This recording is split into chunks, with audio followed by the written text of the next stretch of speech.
Today we are making a breakfast for peanut butter lovers. This peanut butter and jam baked oatmeal. It's hearty, rich, tender, and a little sweet.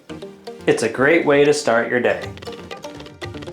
Start by adding to a mixing bowl milk or plant-based milk, a couple eggs or chia or flax eggs, some vegetable oil or coconut oil, maple syrup, vanilla extract, and of course peanut butter. Go for natural and creamy, but you can use whatever you'd like. Now whisk this until it's smooth. Be sure those eggs are well incorporated. Now to regular rolled oats, add baking powder and salt. Add the oats to the wet ingredients.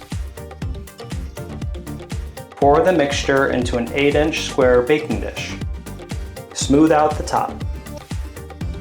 Drizzle more peanut butter over top. Then add spoonfuls of jam. We're using cherry, but pick your favorite. Use a butter knife to swirl in the peanut butter and jam. This is where you want to channel your inner Van Gogh.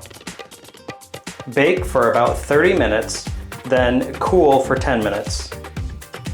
That swirl of peanut butter and jam adds tons of flavor. Store in the refrigerator and enjoy all week long.